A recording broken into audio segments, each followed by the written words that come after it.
시간이 벌써 2026년 셋째 주입니다. 여러분 예배소서 5장 16절에 세월을 아끼라라고 했는데 여기서 말하는 세월은 우리가 그냥 흘러가는 세월이 뿐만 아니라 아주 특별한 기회라는 의미를 가지고 있습니다. 하나님께서는 날마다 우리에게 특별한 기회들을 허락하십니다. 그리고 그 기회들을 놓치지 말라고 권면하십니다. 우리 평범한 일상 가운데서도 우리가 하나님의 특별한 은혜로 살아갈 수 있는 저와 여러분 되기를 축복합니다. 오늘 예배 시간도 마찬가지입니다. 2026년 52 중에 한 주지만 하나님께서 허락하신 아주 특별한 예배로 우리가 하나님의 말씀을 받고 또 은혜 받을 수 있는 저와 여러분 되기를 축복합니다. 우리 그런 마음으로 이렇게 한번 인사합시다. 당신은 날마다 특별합니다. 네, 우리 함께 말씀 보도록 하겠습니다. 오늘 우리에게 주신 말씀은 창세기 12장 10절에서 20절의 말씀. 창세기 12장 10절에서 20절의 말씀 우리 한 절씩 교도하도록 하겠습니다. 제가 먼저 10절 읽습니다. 그 땅에 기근이 들었으므로 아브라함이 애굽에 거류하려고 그리로 내려갔으니 이는 그 땅에 기근이 심하였습니다.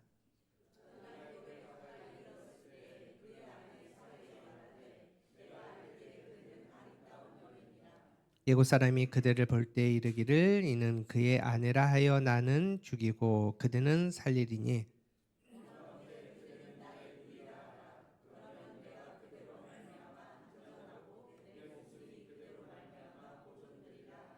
아브라함이 애굽에 있을 때 애굽 사람들이 그 여인이 심히 아리따움을 보았고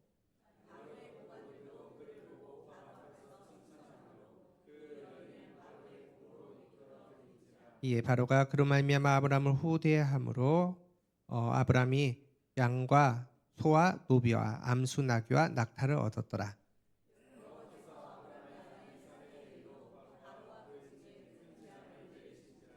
바로가 아브라함을 불러서 이르되 내가 어찌하여 나에게 이렇게 행하였느냐 내가 어찌하여 그를 내 아내라고 내게 말하지 아니하였느냐.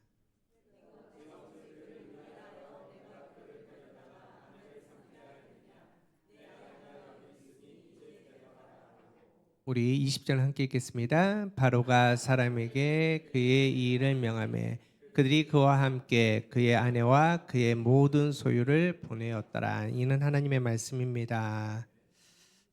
오늘 창세기 30번째 강의 30번째 시간입니다. 오늘 주신 말씀으로 우리 하나님의 말씀 우리 하나님의 마음을 함께 나누도록 하겠습니다. 여러분 말씀 시작하기 전에 간단하게 나이 테스트 한번 해볼까요? 한번 자막 한번 띄워줘 보실래요? 순간의 선택이 찬우.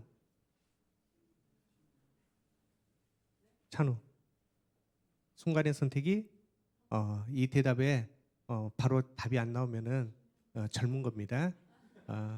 우리 아까 한승엽 쌤 뭐라고요? 신문고수 순간의 선택이 10년을 좌우합니다. 이게 나오면 이제 연세가 좀 있으신 겁니다. 우리 예전에 금성 그죠? LG의 전석 금성에서 CF 카피가 순간의 선택이 10년을 좌우합니다. 여러분 이겁니다.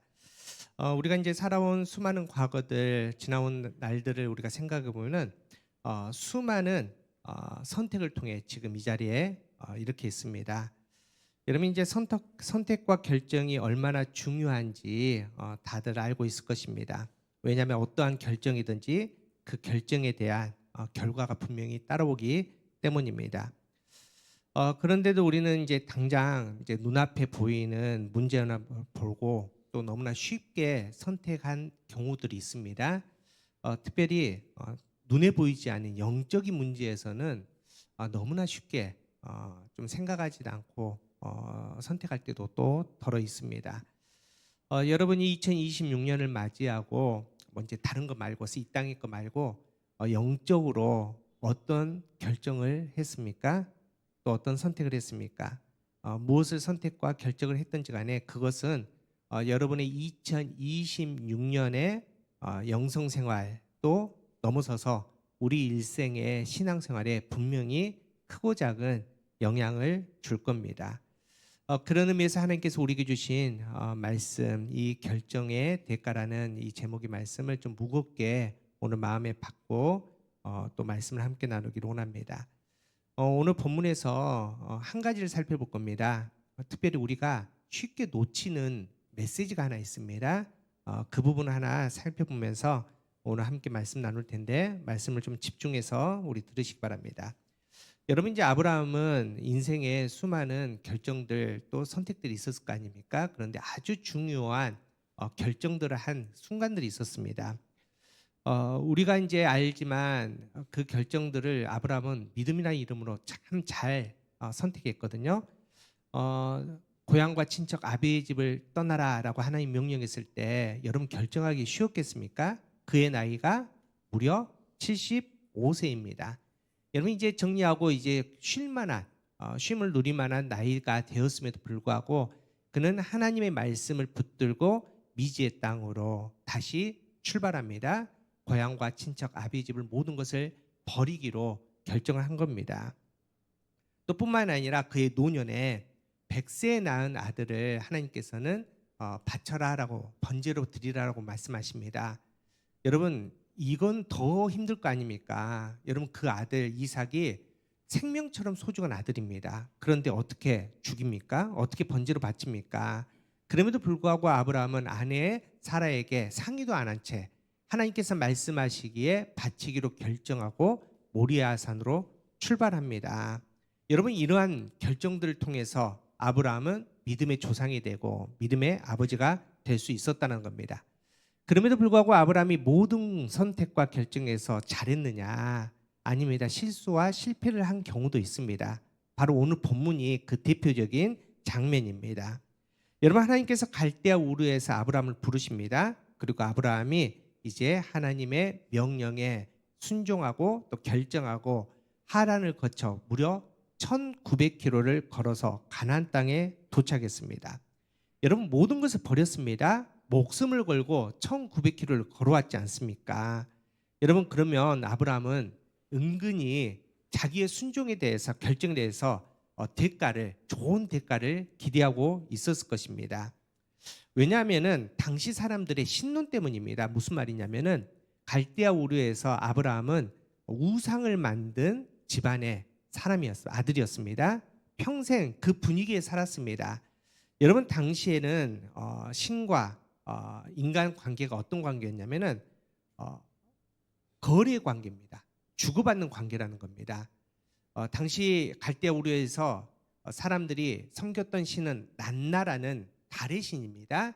이 난나라의 신은 농사를 주관합니다. 다시 말해서 사람들이 정성을 다해서 이 난나의 신을 감동시킵니다. 제사를 드리고 제물을 바치면 이 신이 감동해서 하늘을 열어서 비도 내려주고 농사도 잘 짓게 한다는 겁니다. 가축들이 많은 것들을 거두게 해준다는 것이 바로 그들의 신론이었습니다. 열심히 바치면 또 그에 합당하게 좋은 것을 받는다라는 그 개념을 갖고 있었습니다. 여러분 이런 의미에서 아브라함 보십시오. 그의 나이 75세에 다 버렸지 않습니까? 순종했습니다. 믿음의 선택을 했습니다. 1900km를 목숨 걸고 하나님 한 분 바라보고 나아갔지 않습니까? 그렇다면 충분히 이제 하나님께서 약속하신 땅에 도착하면은 좋은 것을 받겠다. 우리가 흔히 말한 젖과 꿀이 흐르는 그 땅을 소유로 받겠다라는 그런 내심 기대가 있었을 것입니다. 하지만 그 땅에 도착하자마자 뭘 만납니까? 젖과 꿀은커녕 기근을 만납니다. 오늘 본문 10절입니다. 우리 다시 한번 10절 한번 읽어봅시다. 시작. 그 땅에 기근이 들었으므로 아브라함이 애굽에 거류하려고 그리로 내려갔으니 이는 그 땅에 기근이 심하였더라. 여러분 기근이 들었다가 아니라 말씀에 두 번이나 기근이 들었는데 기근이 심하였다라고 되어 있지 않습니까? 다시 말해서 아무것도 없습니다. 이제 기근으로 말미암아 먹을 게 없는 겁니다. 그래서 이제 아브라함은 약속의 땅을 떠나서 어디로 갑니까? 애굽으로 내려가기로 결정한 겁니다. 여러분 너무나 당연한 결정 아닙니까? 거기서 죽을 수 없지 않습니까? 하나님께 약속을 받들고 또 그 약속에 따라서 여러분 1900km를 걸어왔는데 거기서 그냥 아무것도 안 하고 손 놓고 죽을 수 없어서 이제 애굽으로 내려간 겁니다. 그런데 이 아브라함의 결정에는 두 가지 결정적인 문제가 있었습니다. 여러분 지난주에 우리 알려드린 SS 법칙 기억나십니까? Stop and C 법칙입니다. 여러분 멈췄어야 했습니다. 뭐가 올 때까지? 하나님의 말씀이 임할 때까지, 기도가 채워질 때까지 출발하면 안 됐는데 아브라함은 출발했다는 겁니다. 또 분별했어야 됩니다. 이게 내가 지금 애굽으로 내려간 것이 나의 이득인지 하나님의 영광인지 한 번은 분별하고 확인했어야 되는데, 여러분 그냥 당장 눈앞에 있는 이 기근의 문제를 해결하기 위해서 애굽으로 내려가기로 결정해버린 겁니다. 여러분 한 가지 한번 상상 한번 해보실래요? 만약 창세기 12장에서 기근을 만난 아브라함이 애굽으로 내려가지 않고 그냥 약속의 땅 가나안에 그냥 머물러 있었다면 어떤 일이 벌어졌을까요? 굶어 죽었을까요? 아니요, 그렇지 않을 겁니다. 저는 하나님이 그렇게 나약하고 지혜 없는 분 아니라고 믿습니다. 여러분 그 땅에 기근이 있는지 모르시고 인도하셨을까요? 아니요, 하나님이 이미 다 아셨습니다. 만약 아브라함이 그런 하나님을 믿고 끝까지 믿음의 출발을 한 것처럼 그 기근의 땅에서 멈춰 있었다면, 기다렸다면 아마 출애굽기에 나온 그 만나를 창세기 12장에 먼저 경험했을 것입니다. 여러분 근데 안타깝게도 아브라함은 하나님의 뜻과 상관없이 출발하기로, 애굽으로 내려가기로 결정해버린 겁니다. 그리고 그 결정에 혹독한 대가를 치르게 됩니다. 여러분 그 대가가 뭡니까? 아내 사례를 바로 애굽의 바로에게 빼앗긴 겁니다. 우리 사랑하는 성도 여러분, 하나님이 우리에게 주신 믿음의 법칙은 분명합니다. 모호하지 않습니다. 여러분이 어떤 결정을 하든 그 결정이 크든 작든 간에 그 결정에 대한 대가는 분명히 따라옵니다. 제가 여러분께 협박한 게 아닙니다. 이거 바로 믿음의 원리라는 겁니다. 여러분 갈라디아서 6장 7절 한번 읽어봅시다. 시작. 스스로 속이지 말라. 하나님은 업신여김을 받지 아니하시나니 사람이 무엇으로 심든지 그대로 거두리라. 여러분 이 말씀은 굉장히 무서운 말씀입니다. 그리고 굉장히 강한 의미입니다. 여기서 하나님을 업신여김을 받지 않다라는 말이 나와 있지 않습니까? 이 뜻이 뭐냐면은, 이 업신여김을 받지다는 것은 미크테리 제타이라는 단어인데 이 코하고 상관이 있습니다. 이 코를 찢겨들면서 이 코웃음치다, 조롱하다, 비웃다는 뜻입니다. 여러분 그래서 이 말씀을 좀 직접적으로 번역하면은 이렇습니다. 하나님이 단연컨대 만약 너희가 심고도 거두지 못하면 내가 조롱거리가 된다, 비웃음거리가 된다라는 의미입니다. 이 말은 다시 말해서 너희가 심으면 분명히 거둘 것이다라는 이 믿음의 원리입니다. 여러분 진짜 그런지 한 몇 가지 한번 예를 한번 들어볼까요? 우리가 잘 아는 야곱 보십시오. 야곱이 어떤 사람이었습니까? 야곱의 이름의 뜻이 뭡니까? 발꿈치를 잡은 자. 원색적으로 그 이름의 뜻은 사기꾼입니다. 여러분 야곱은 이름대로 사실은 사기를 많이 쳤던 사람입니다. 먼저 형을 속이지 않습니까? 형이 배고파서 사냥 갔다 와서 너무나 배고픕니다. 그런데 팥죽 한 그릇에 뭘 삽니까? 장자권을 삽니다. 여러분 당시 이 야곱의 아버지 이삭이 눈이 잘 안 보였습니다. 늙어서. 그래서 아들이 누군지 잘 분별을 못했는데, 여러분 아버지에게 사기쳐서 형이 받아야 될 장자의 축복을 빼앗아 버리지 않습니까? 여러분 그래서 야곱이 잘 먹고 잘 삽니까? 아닙니다. 형 에서를 피해서 도망가지 않습니까? 어디로 갑니까? 삼촌 라반의 집에 갑니다. 여러분 삼촌 라반의 집에 가서 거기에서 삼촌에게 사기당해서 무려 몇 년 동안, 20년 동안 착취를 당합니다. 여러분 거기서 끝나지 않습니다. 아버지를 속인 것처럼 나중에 야곱의 아들들에게 사기를 당합니다. 그 아들, 사랑하는 아들 요셉이 죽었다라고 사기를 당하고 결국은 그 아들이 잃은 슬픔 때문에 13년 동안 슬픔 가운데 살아갑니다. 여러분 야곱은 순간적으로 심었습니다. 순간적으로 결정했습니다. 그 사기가 결국은 야곱에게 고스란히 돌아오고 하나님은 야곱을 회개시키며 끝까지 눈물 흘리게 만드셨다는 겁니다. 여러분 또 한 가지 더 한번 확인해 봅시다. 하나님께서 여호수아에게 가나안 땅을 점령하라고 말씀하십니다. 그런데 어떤 전쟁이냐? 헤렘법입니다. 모두 다 죽이는 겁니다. 심지어는 갓난아기까지 죽입니다. 말 못하는 가축까지 다 죽이라는 게 바로 헤렘법입니다. 하나님 명령을 받고 여호수아가 전쟁했습니다. 이겼습니다. 승리했는데 그 마지막 전쟁 끝에 이런 결정을 합니다. 여호수아 11장 22절입니다. 시작. 이스라엘 자손의 땅에는 아낙 사람들이 하나도 남지 아니하였고 가사와 가드와 아스도드만 남았더라. 오늘 성경에는 단지라는 단어가 있는데 아주 조금입니다. 미미해서 별로 영향이 끼치지 않을 정도로 아주 조금만 그 아낙 자손들을 남겨놨다는 겁니다. 하나님은 분명히 헤렘법으로 다 죽여라, 완전히 죽여라고 말했는데 이 여호수아와 이스라엘 백성들이 야 그동안 너무 수고했으니까 야 너무 지치니까 야 그 정도 그 조금 그 미미한 사람들 놔도 되지 않겠냐라고 가사와 가드와 아스도를 남겨놨다는 겁니다. 여러분 그런데 그 사람들을 말미암아 어떻게 됐습니까? 나중에 여호수아가 다 정리됐을 때 여호수아 23장 13절에 하나님께서 그 남겨준 사람 때문에 정확하게 이렇게 말씀하십니다. 여호수아 23장 13절을 우리가 세 번역으로 한번 읽어봅시다. 시작. 주 당신의 하나님이 당신들 앞에서 다시는 이 민족들을 몰아내지 아니하실 것이라는 사실을 분명히 아십시오.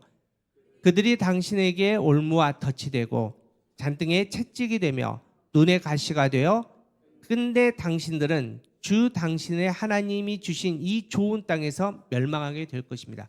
여러분 얼마나 저주입니까? 조금 남겨놨는데 그 결정으로 말미암아 말씀이 정확하게 얘기하기를 그들이 올무와 덫이 된답니다. 잔등에 채찍이 된답니다. 눈에 가시가 된답니다. 그들로 말미암아 이 땅에서 망하게 될 거다라고 말합니다. 여러분 실제로 그런 일이 있었습니까? 한번 확인해 봅시다. 가사에서는 어떤 일이 있었냐? 가사의 아낙 자손 조금 남겨놨는데 그 남겨놓은 그 자손 씨로 말미암아 300년 후에 누가 태어났냐?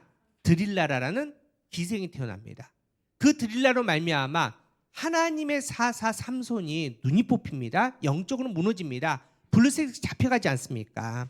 쪽 가드에서는 보십시오. 가드에서는 그 후 380년 후에 누가 태어납니까?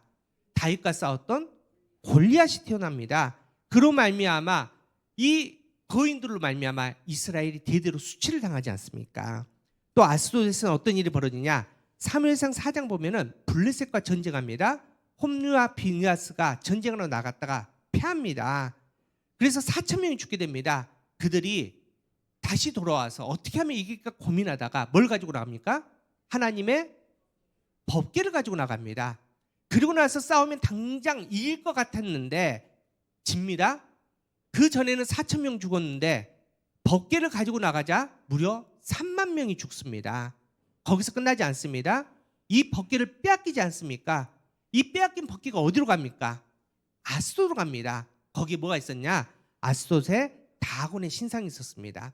여러분 아스돗에 고작 몇 명 남겨놨는데 그 남겨둔 그 몇 명 때문에 아스돗이 다곤의 본거지가 된 겁니다. 그로 말미암아 수치를 당하지 않습니까? 우리 사랑하는 성도 여러분, 이 역사를 주관하신 하나님이 바로 공의의 하나님이십니다. 여러분 공의의 하나님은 이 땅의 죄를 심판하십니다. 죄를 묵과하지 않습니다. 여러분 공의의 하나님은 회개하지 않은 자들, 교회를 무너뜨리는 그 모든 죄를 단호하게 심판하신 하나님이십니다. 적당히 넘어가지 않는다는 겁니다. 우리가 하는 모든 결정에 분명한 대가를 모르시는 하나님이 공의의 하나님, 그 하나님이십니다. 여러분 오늘 말씀에 이 공의의 하나님, 결정에 반드시 대가를 물으시는 이 공의의 하나님을 기억하면서 다시 한번 오늘 본문으로 한번 돌아갑시다. 지금 아브라함이 아내를 빼앗기는 수치를 당합니다. 왜 당합니까? 그 이유가 뭡니까? 앞에 결정이 있었습니다. 어떤 결정입니까? 기근을 만나자 하나님이 말씀하지 않으셨는데 하나님의 뜻과 상관없이 애굽으로 내려간 그 결정 때문에 그 결정의 대가로 아내 사라를 애굽의 바로에게 빼앗기는 수치를 당했지 않습니까? 여러분 여기서 끝나지 않습니다. 여기서 아브라함이 망하고 끝나지 않고 하나님께서 놀랍게 은혜 가운데 개입하지 않습니까? 하나님은 하나님의 택하신 자녀들을 결코 포기하지 않습니다. 그래서 오늘 보면 17절 보십시오.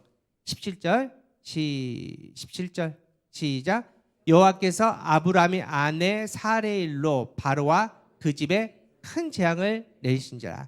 하나님께서 개입하셔서 하나님께서 바로의 집안에 재앙을 내리시고, 그리고 하나님의 능력으로 말미암아 사라는 아무 일 없이 아브라함에게 다시 돌아옵니다.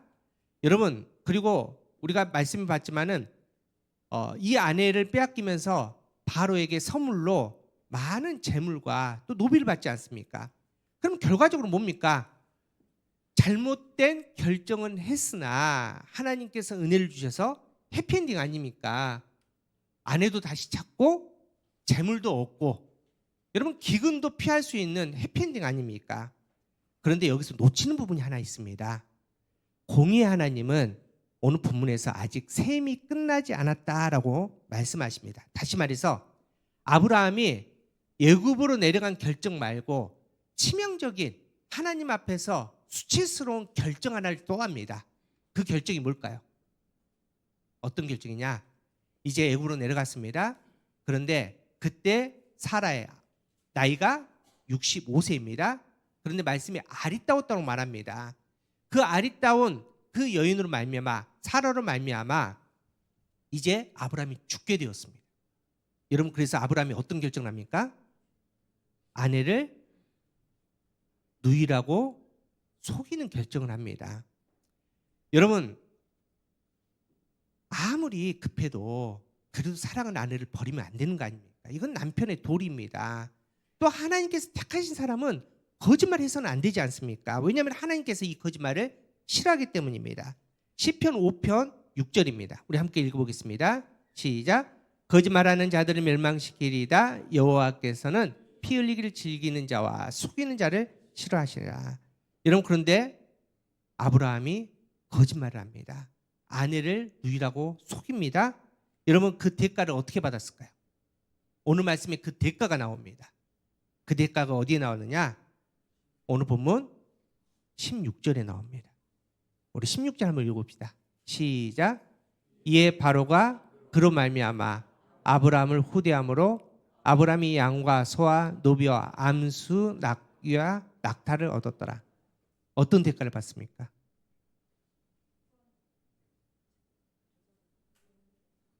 분명히 16절은 복의 말씀 같지 않습니까? 하나님께서 개입하셔서 그래도 이 어려운 상황 가운데 잘못 결정했지만 은혜 주셔서 많은 물질을 받았다. 이 물질을 말미암아 기근을 벗어날 수 있는 은혜를 입었다. 복된 말씀 같습니다. 여러분, 그런데 아닙니다. 여러분, 하나님의 준엄한 대가입니다. 잘못된 결정의 대가가 바로 오늘 보면 16절의 말씀입니다. 여러분, 많은 재물을 받았는데 그게 왜 복이 아닙니까? 여러분, 이 재물로 말미암아 바로 뒤에 창세기 13장에 어떤 일이 벌어집니까? 사랑하는 조카 롯과 다툼이 생깁니다. 싸움이 납니다. 그래서 가족끼리 헤어지는 상황이 벌어지지 않습니까?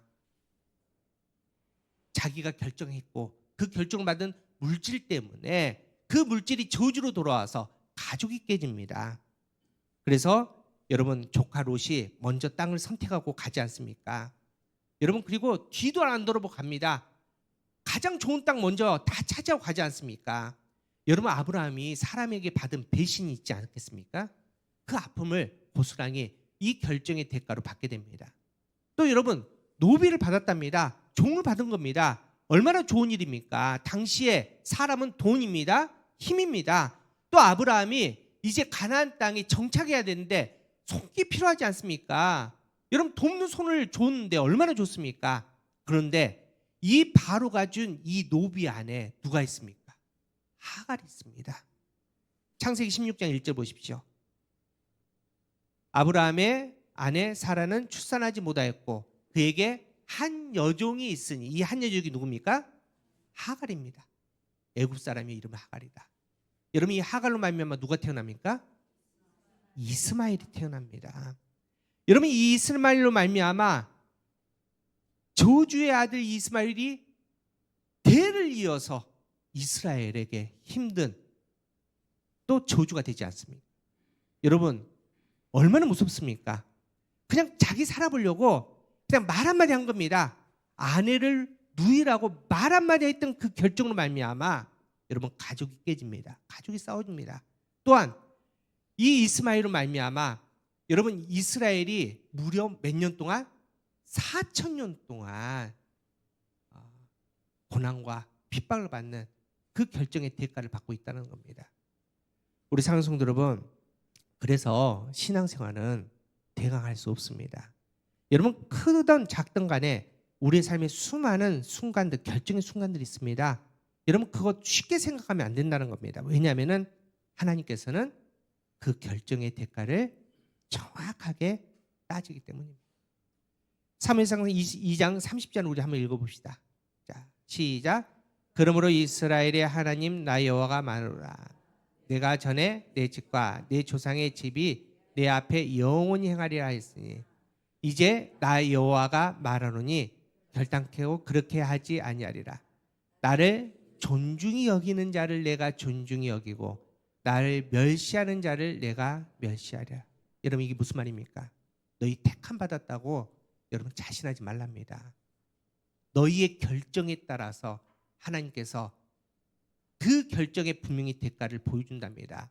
하나님을 존중히 여긴 자를 내가 존중히 여기고 또 하나님 멸시하는 자를 하나님께서는 멸시한다고 말합니다. 여러분 여기서 존중하다라는 말과 경멸하다는 말의 뜻이 있습니다. 존중하다는 것은 무게를 두다 중요하게 여기다. 경멸하다는 가볍게 여기다 무시하다는 겁니다.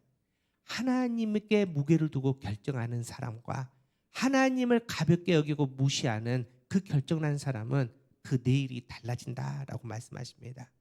우리 사랑하는 성도 여러분, 그래서 우리는 무엇을 결정하든지 간에 그 결정의 무게를 정말 무겁게 생각하면서 결정하셔야 됩니다. 여러분 결정하기 전에 어떻게 해야 됩니까? 먼저 멈추십시오. 뭐가 올 때까지, 말씀이 올 때까지, 기도가 채울 때까지. 여러분 그래도 안 늦습니다. 멈추셔야 됩니다. 그리고 분별하십시오. 그 결정이 나의 유익인지 당장 이 땅의 유익인지 아니면 하나님 나라의 영광인지 여러분 분별하셔야 됩니다. 여러분 중요한 것은 그 결정에 따라서 대가는 분명히 따라옵니다. 선한 대가이든 저주의 대가이든 분명히 따라온다는 겁니다. 여러분 결정은 여러분들 자유입니다. 하지만 분명히 말씀은 그 결정에는 대가가 있다라고 말합니다. 여러분 그 진리를 잊지 않고 살아가는 저와 여러분 되기를 축복합니다. 분명한 것은 하나님께서는 하나님을 존중히 여기는 그 결정은 기억하신답니다. 하늘 열어서 하나님이 놀라울 정도로 채워주신다고 말씀하십니다. 반대로 하나님을 경멸하는 결정, 가볍게 여기는 결정, 무시하는 결정은 그에 합당한 대가를 치릅니다. 여러분 아브라함 말 한마디가 무려 4,000년의 대가를 치릅니다. 여러분 그래서 성도의 결정은, 신자의 그 결정은 생명의 결정이 돼야 됩니다. 무거운 마음으로 하나님을 마음에 품고 여러분 날마다 결정할 수 있는 저와 여러분 되기를 간절히 바랍니다. 이번 한 주간 우리는 수많은 또 선택의 순간을 만납니다. 여러분 거기서 여러분 하나님을 바라보고 하나님을 존중히 여기는 결정을 할 수 있는 저와 여러분 되기를 축복합니다. 은혜 가운데 하나님의 것을 분명히 받을 수 있는 저와 여러분 되기를 간절히 바랍니다.